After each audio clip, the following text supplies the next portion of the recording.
Hi, and thanks for being here. I want to take a few minutes today just to go through some of the most common questions that I get about vocal cord dysfunction, known as VCD, or ILO, which is exercise-induced laryngeal obstruction. If you know what those mean, then you're in the right place, all right? And I like to start every conversation just to give you hope that it is very normal for me to see athletes who can initially maybe not even complete a workout or fitness or training, and in time they are as good, if not better, than they ever were.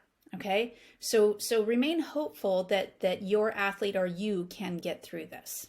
Okay, now how do we do this? There's 3 important steps, and you can't skip any of these steps. They're all vitally important. Step number 1 is to get a proper diagnosis.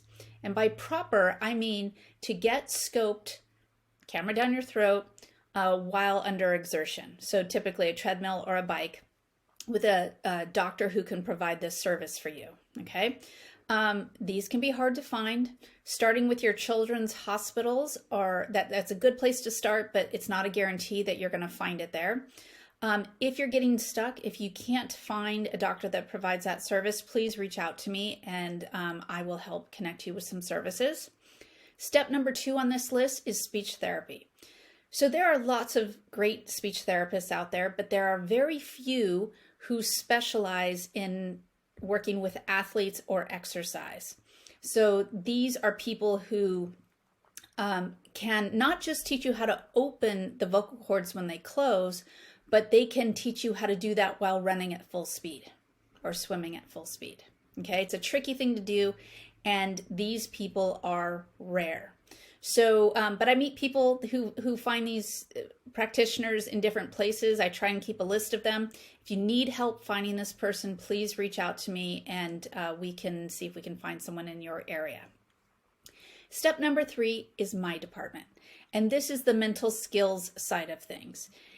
The way this works is we are really trying to shift the nervous system, okay? There's typically a stress component to all of this, and stress has been too high for too long. And we've got to rebalance the nervous system to help mitigate that stress piece.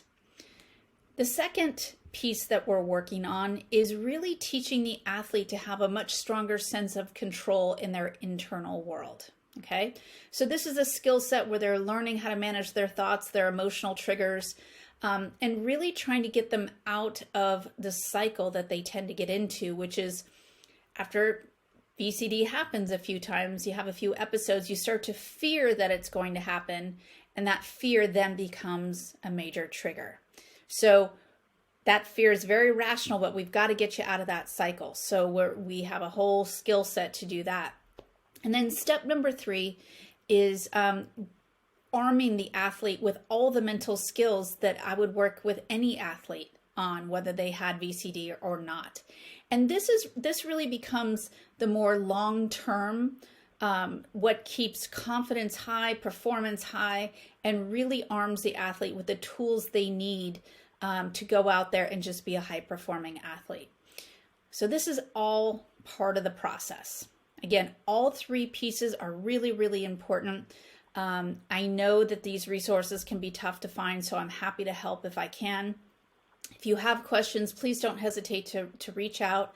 The best place to reach me is through my website, through my contact form. That's ewperformance.com, and contact, or just go to the site and there's a form on most pages. Okay, I also have some additional information on VCD and mental training in general, so I'd love to hear from you. Hope to talk to you soon.